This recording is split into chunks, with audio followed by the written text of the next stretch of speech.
So, hey, we're back. This is Motivational Monday. So I just wanted to give out a shout out to everybody that's been watching our friendship series. Last time we had Monique James on. We talked about how to make long-lasting friends. And then we talked about friendship challenges.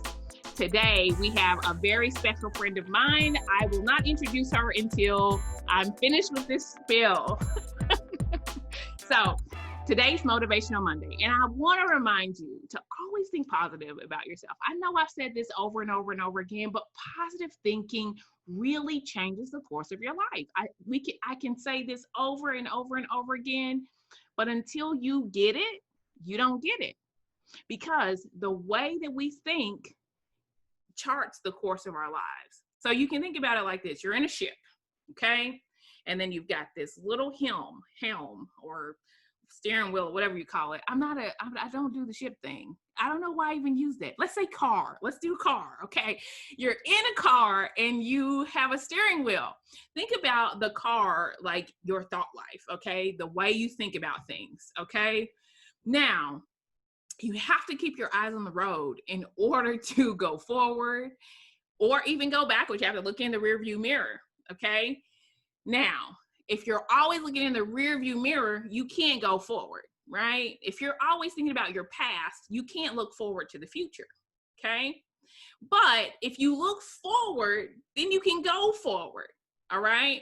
Now, you know that as you're driving, for those of us that have driver's license or those that don't and have driven before, when you are driving, wherever your eyes go, is where your car is going to go. So if you're looking off to the side, your car is going to veer to the right. So say if I'm looking off to the right, my car is going to veer to the right.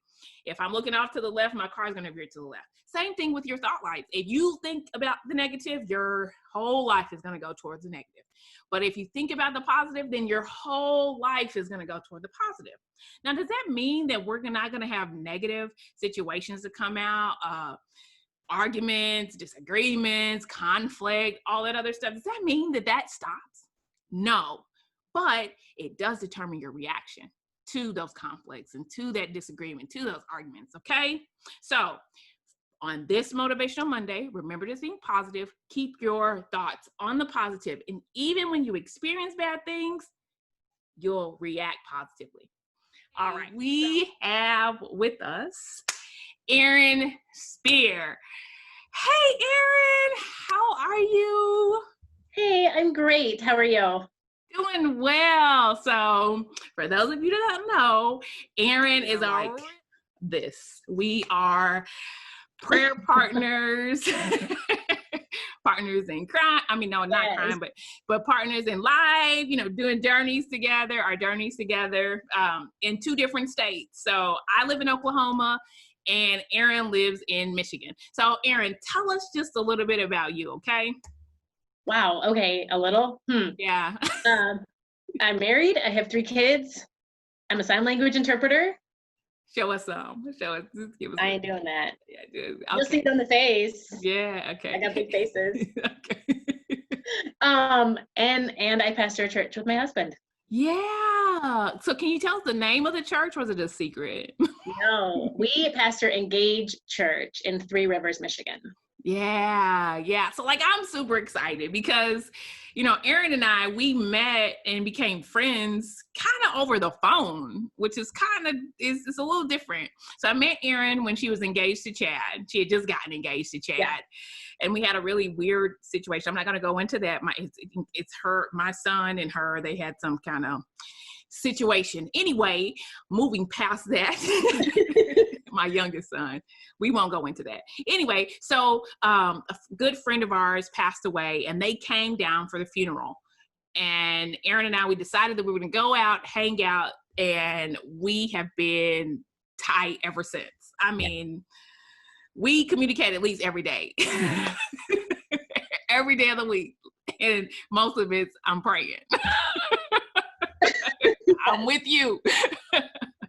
So we've had questions about, how do you know if a friendship is going to last, and how do you know if you continue to grow the friendship, and what do you do in conflict? And Monique and we address some of these things, but today I want to kind of jump in with Erin, and we're going to talk about what it looks like to be friends when you were younger versus what it looks like to be friends now. And how do you go all in? Do you go part of the way in? What does friendship look like? And how do you navigate through that? Because I know for me personally, somebody that had struggled with friendship just kind of throughout my teenage years, 20s, and then early 30s, like I just didn't know. And Erin has been my friendship guru for the last couple of years. So I just wanted to have her on here and to talk about it. So Erin, tell me, what was it like in Detroit? It's near Detroit, like outside of Detroit, Michigan, right? Where I grew Growing up, up, making friends, and what did that look like for you? Wow. Well, I'm one of 5. I'm the middle child. Most people can't tell, but I was that quiet wallflower. So I would hang out with my older siblings, my younger siblings, and their people. But I'm kind of that one that can get along with everybody, I found out. So whoever came around, I joined up in whatever they like to do. How does that actually build a friendship, though? I don't know. I learned things I didn't like, but I would do them sometimes anyway to have that friend. I know that sounds really stupid, but you're young. Yeah. You don't really know yourself yet. Yeah. But I found a lot of things that I did like. And so I did make some really good friendships. Most of them were kind of in the neighborhood, but, we hung out a lot. And I had other friends whose parents I called mom and dad. Yeah. And they did the same to mine. And so it's, hey, I'm going to go to so-and-so's. And my parents are like, sure. What time are they coming to get you? Or are we dropping you off? And see you when we see you. Yeah. Because even the families knew each other. And so that was a really important thing, was my parents made it a home where my friends wanted to come, which made making friends easier. Yeah. Because then you could really get to know each other better when you spend more time. And when you invite someone into your home, it gets so much more intimate. Mm-hmm. Because you can come in and see where I live. Yeah. And see how I do life. Mm-hmm. And see us all around the table at dinner when you join us. Yeah. And so I was able to really see who is a friend, who isn't a friend. How do you respond to me and my family when we're just kicking it? That's good. And so that was a really nice thing to see early on, was who's really there and who can I open up to, and who's like, no, I only want to hang out if we go out. Yeah. I don't really want to get to know you. Yeah. I just want to use you as my other person because I can't go out alone. I mean, I've had that. I was the wing girl, I guess. When you lived in kind of an area that, kind of a smaller town, whatever, but you guys were the go-to place, right? Right. We were. I remember you telling me a story. You said that growing up, you lived in a town and you made friends with all types of people. So tell me what that looked like. I remember this story, but I really enjoyed it. Well, yeah, like I said, I made friends with everybody. So I had the friends, we were homeschooled. So I had my co-op friends, the homeschool friends. So they were all Christian. I was raised Catholic. But homeschool people, normally you just think that, yeah. I no knock against homeschoolers, but I'm not. Yeah. Right. Yeah. Mm-hmm. Right. Yeah. So I had my Christian friends. So I got into Christian music and all that stuff, and started thinking wow, there's something here. Yeah. They're so happy. They just talk to God like he's their dad. So I kind of liked hanging out with them. Yeah. It got me into the Christian ska music and all that. But then I had neighborhood friends, and we lived right on the Detroit border, and we were raised not to care what you look like. So I didn't. And so I had friends that I would listen to rap music with. So I still like the rap, but it's Christian rap now.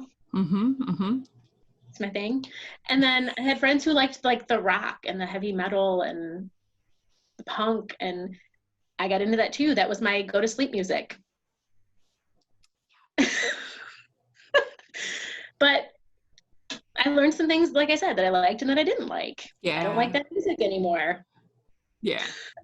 Not punk or ska. No, Yeah, not the okay. punk, not the heavy metal or rock. I'm not. Yeah. Look, we're not trying to be offensive at all. Okay, so if you like rock or ska or punk, we Then advocate for you. Rock on.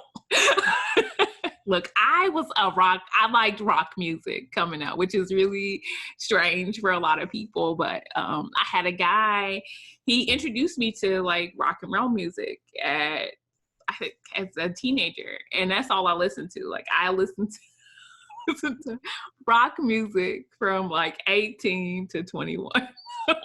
Wow. Yeah. Okay. That's cool. You would have thought I was a grunger, like totally. Didn't have grunge friends, but I like That's funny. no beef against the grungers, but you would have thought I was a grunger, like totally just full blown honesty. That's cool. Nice. So like you had all kinds of friends. Were your parents welcoming to everyone and things of that nature? The only rules my parents had at our house was no cussing. Yeah. We will say please and thank you. But you are welcome to anything in our fridge. You are welcome to come over and play anytime that we're home. Inside or outside, it didn't matter. Yeah. So you break a rule and you're out. Yeah. You know, I think when your parents kind of value friendship and relationships and things of that nature, it kind of helps you to build that. Like when they value not just their family, but outside, you know, they make that a community. When you have a community and really hone into that community, then the children are raised up into that. Would you agree? Oh yeah, absolutely. And so I've always tried to do the same thing at my house for my kids. Yeah. So are you the go-to place in your neighborhood? We are. We have a knock on the door almost every day. Yeah. Yeah. I love it. Yeah. It is kind of cool. We're kind of the go-to place too. That's cool. Yeah. I couldn't. No joke. I mean, when your 14-year-old says, "Hey mom, can I have a friend over?" Yeah. That's saying something. Yeah, it is. It Not, really "Hey, is. can I go to their house?" You know? Yeah.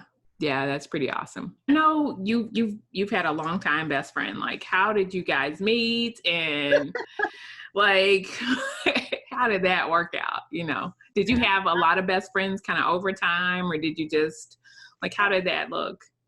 No, I had a best friend growing up, and then I think we were like 13 or 14, and her dad got a job in Colorado, and so she moved. So we're Facebook friends, but we haven't hung out in years. Yeah. But yeah, my best friend now, her and I met, I want to say I was 18. So it was a little bit ago. Yeah. We're going to leave it at that. Yeah. We met at my sister's house. My sister and her husband were hosting a Christmas party. She was the girlfriend of a close family friend of ours, and she did not like my sister. And I wasn't a huge fan of my sister at the time either. And we bonded over that. Yeah. No joke. I know that's weird. But yeah, we've been friends ever since. I mean, we've moved to different states and back, and we've gone through ups and downs, times when one of us was out of touch because we were off dating somebody and just didn't stay in touch, or went through a big thing and kind of had a bit of conflict. And the other, you know, one of us had to come back and say, you know, I'm really sorry, and I really value your friendship, and I'm sorry I messed this up. I shouldn't have treated you like this while I was going through this, because I know you're there for me. And so we've always just found a way back. So it's been really cool. I mean, I actually haven't talked to her in several months, but there's nothing in my heart that says she's not going to be there. Yeah.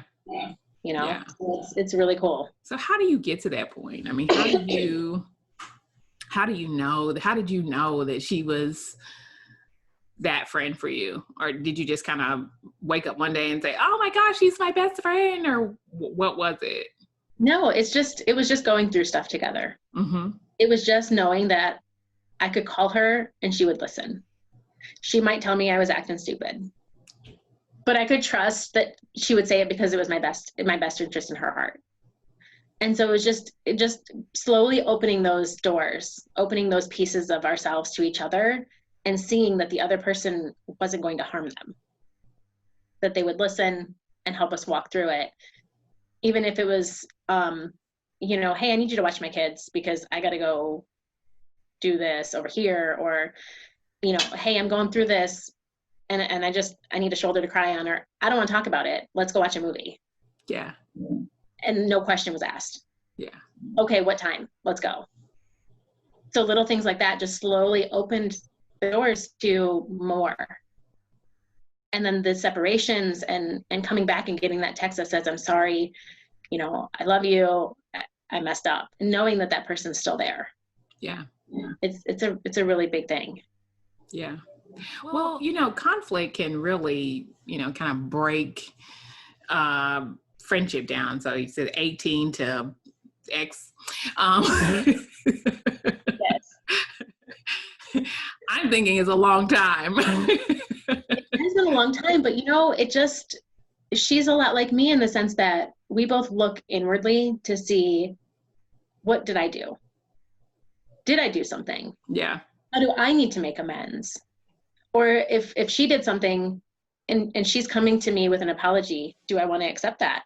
Am I mature enough to see that there's no reason not to accept it? Or do I accept it and say, but I'm good, we can move on. Like, you can go your way. Where do we want this relationship to be?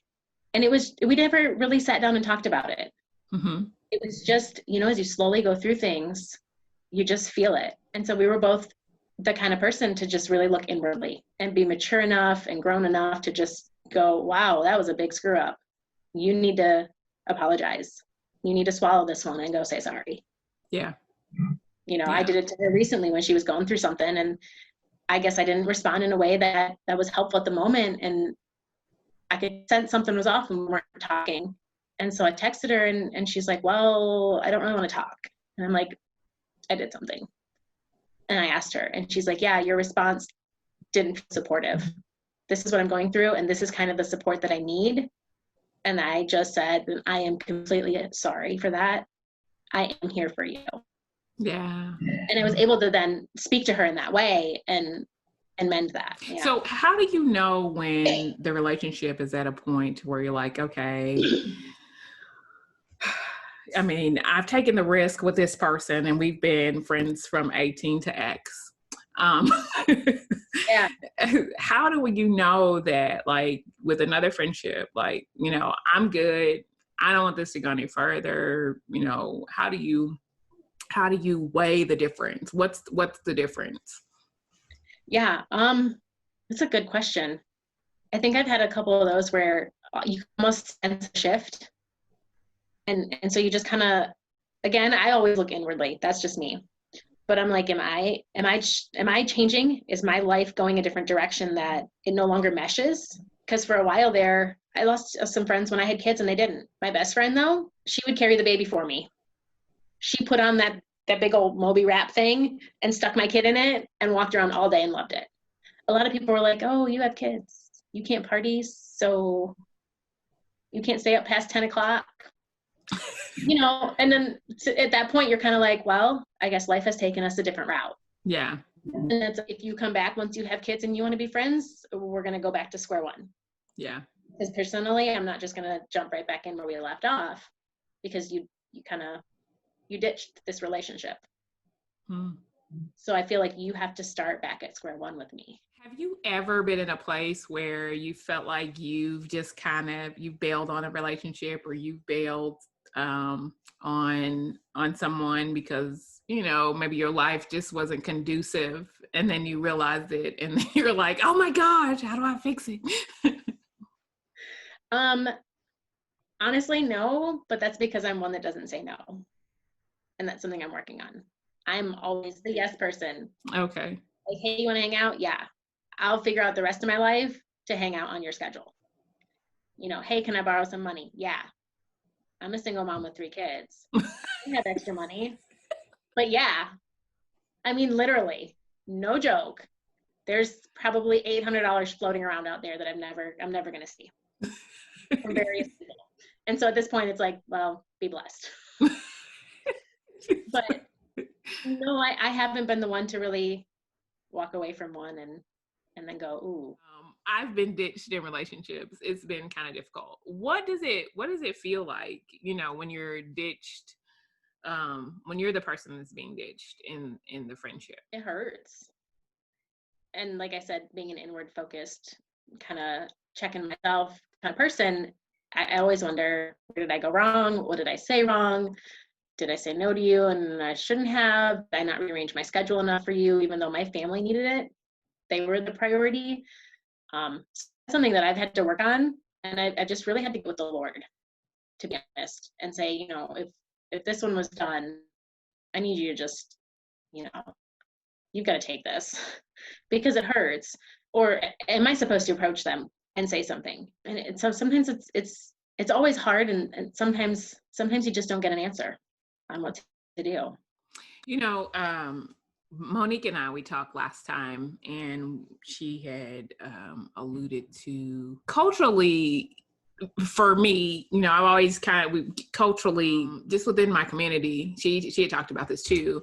You know, a lot of, they're always being like, you know, I got a small group of friends, and then, you know, like, I really just I don't care, I don't have time for this, and so forth and so on. But a lot of times we get really hurt by friendships breaking up, or being ditched, or feeling ditched, so much so that we would not even go after friendship or care to have new friends because, you know, we're afraid to be hurt. So how do you, what makes you like get out there and try again?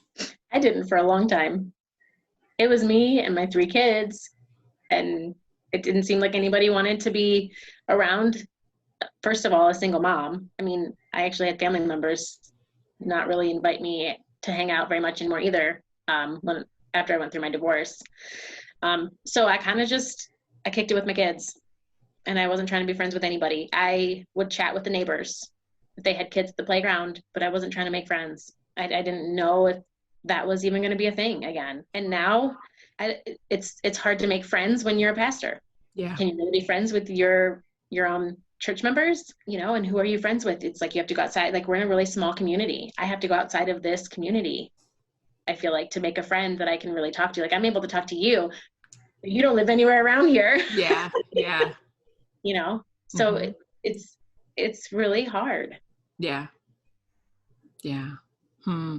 It's not that you don't want to, it's just that the mandate or the assignment that you have in your life, the purpose that you have in your life, kind of prevents that from happening. Yeah. Yeah. Would you say that your life is better with friendship or better without it? Definitely better with. Absolutely. To walk through life with friends. I mean, you know, you walk through life with your partner, with your spouse, your husband or your wife, is one thing. You know, they're your person. But we all need those people outside of that. I almost feel like, you know, Jesus had his 1, and then he had the 3, and then he had the 12. I feel like, okay, my 1 is my husband. He's like on the inner. Yeah. He gets it all. Yeah. But then I need my 3 outside of I need the others, because there's going to be times when I'm going to need to go to them. Yeah. Or there's going to be times where he's going to say, hey, why don't you go talk to your girl, Andrea? I don't know how to help you with this one. You know, walk through it with a woman. Yeah. Ask a woman. Not that he doesn't want to, but, you know, we need that. Yeah. I think Jesus was the perfect example of that. And it's definitely better with. I've said this because I was so afraid to like really step out there. I'd had so much heartache with friendship. And I had I admitted this to Monique the last time. There was so much, like, I didn't have a problem finding a boyfriend. Like, that was not my thing, right? I like find one pretty easily. But friendships, kind of just like my journey, I had really close friends, like through elementary school, middle school, high school. And then I made a change in my life, and I didn't really know how to keep those friends having changed, you know, and I lost a lot of those friendships. We're Facebook friends, but I lost a lot of those friendships simply because I just didn't know what to do. I didn't know how to balance the decision that I had made to live differently and how to maintain those relationships. So a lot of times I was alone. I was very lonely through my teenage years, to the point of depression, severe, not sincere, but severe depression. And I'm just now talking about it. Like and just now opening up about what the turmoil looked like. Because when I had a group of people that were around me, it was like 5 of us girls. I can name them all. Nice. Hi, y'all. Y'all know who you are. Anyway, 5 of us girls. And, we did a lot together. We hung out together, came up together, kind of went through some stuff together. And then just not having that. And then going into a new environment with people that I didn't really know. And then kind of feeling like, just kind of pushed aside there because I didn't grow up with them. I wasn't around them. So just kind of out there. How do you speak to those people? Like, what for people that have had struggles with friendships, how do you address those people? What do you say to them? Well, what I was just hearing you say, growing up with them, it just struck a chord in me. And I just now had this thought, like, we're still growing up. So why can't we make new friendships and grow up with them? Yeah. Just because it didn't start when we were 5 in kindergarten. Yeah. Now that we're the age we are, there's still time to grow up. Yeah. So there's still so much time left to have those friendships, and I feel like, will there still be some petty things? Will there still be things that'll come up? Yeah, but not as much as what, when you're in grade school, when you're just learning how to properly talk to somebody and, proper etiquette and the do's and don'ts of how to treat people. We have a little bit more under us now that I feel like now is almost a better time to make solid friendships. That's good. The ones that will take you to the rocking chair on the front porch, sipping lemonade on summer evenings. Yeah. Not even saying a word. Yeah, I would have to fly to you and then get to the rocking chair. So like. That's okay. We'll make it happen. Yeah. Catch a Greyhound. Oh, goodness. I don't think they come through this town. Hitchhike. Can't drive, can't see. I'm on my way to Erin. Okay.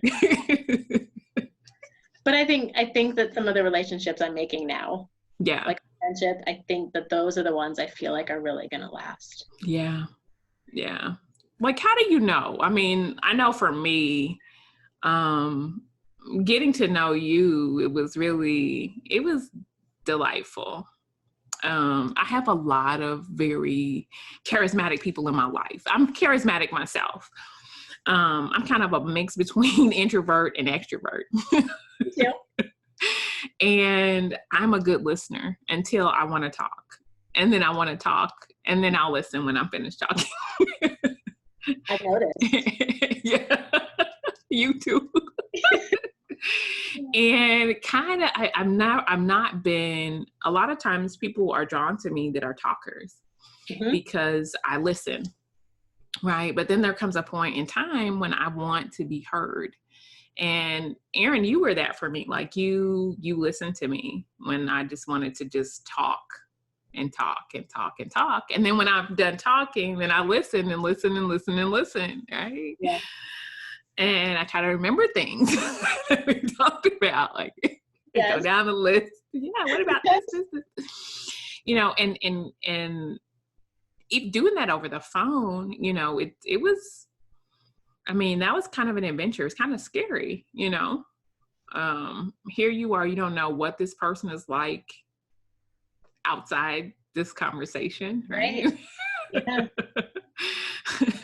You don't know how they live their lives. You don't know anything about them. And then there was such a freedom to express, freedom to share.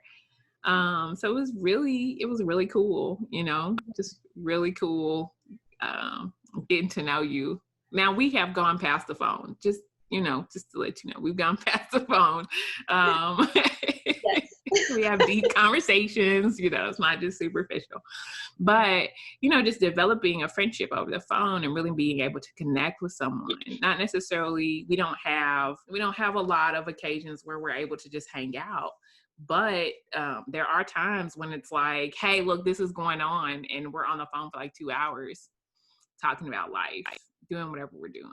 Right. But that's one of the things too that helped me see that this could go deeper, is because I'm also a listener. I have people come up to me in the grocery store. I don't know you. I have never seen you before. Probably never see you again. Why are you telling me all this? I don't need to know grandmama's recipe for your spinach. I don't know what is going on. I don't have spinach in my basket. But I stand there and I listen, and I take that moment to minister, but I'm a listener too. And so I've always had those type of relationships, and I've noticed that they fizzle out pretty darn quick when I try to start talking and I try to open up. Yeah. And I realized, okay, I was just there to listen. Yeah. Okay, but I'm not going to give you as much of my time if it's not going to be reciprocated. Mm-hmm. Because I need to be heard too, and I have things I need to talk about. And I noticed with you that you both needed that, because when you would talk, like you said, you talk, but you also listen, and you might be good doing the mental checklist like I do, because I also want to make sure to tell you that I hear you. Mm-hmm. And to me, what we do is, by telling you that I hear you, I'm like going back through that. I know you talked about this. So when you were talking about this, here are some thoughts I had on it. Mm-hmm. And then I know you had mentioned this, and I try to always make sure to hit those points as I'm responding, Mm-hmm. so that you're like, okay, she heard all of these things that I was Yeah. mentioning, and Yeah. I was heard. Yeah. I was able to get that out. Yeah. And it wasn't just, Yeah. okay, Yeah. now it's my turn to talk. No, Yeah. I'm going to tell you that I heard you before I even try to then share mine. And I feel like that's a lot of what we do. And I think Yeah. that's vital as well. Yeah. It is. And I mean, like we've gone, there's like some really busy weeks, like last maybe 3 or 4 weeks. Yeah. They were like crazy busy. Like I had COVID just to You did. and I love then that you were in Tulsa with it then. yeah. So I had COVID, and then like she's, had some things going on personally. So we really just didn't get to connect. And both of us were like, oh my gosh. If you don't call me and have time to talk, my goodness, I'm going to explode. No. Both of us feel like that. I felt it. Yeah. Yeah, but I've said before, those connections are valuable. They're vital. And to go through life and not really like make those connections or have those connections, you really miss out on a lot. And I've said this too, loneliness is the number one epidemic in this country. I mean, pandemic in this country. I mean, I know we're dealing with COVID and some other strange stuff that's going on in Chicago with some mosquitoes, but it's random. And the looting and protesting and things of that nature. We're in a presidential election. There's a lot going on there. We're all prayerful about the next step in this country. We've got to be careful with our friendships. Yeah, even with that, we do have to be careful with our friendships. You have to be respectful and just love them. Yeah. Even if we might disagree. Yeah. We're going to get more into that in the next one, in our next session, because we got to talk about that. But even with like the loneliness, like you said, I worry about my kids, your kids, the next generation, because it's so much. Yep. I mean, my daughter literally will sit next to us on the couch and send us a text message. Yep. Yep. Put your phone down. Yeah. Make eye contact with me. Mm-hmm.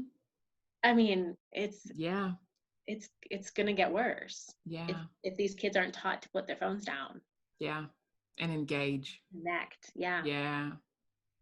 And those connections, I mean, there's something satisfying about them. And I know you hear a lot of people say that, with a spouse.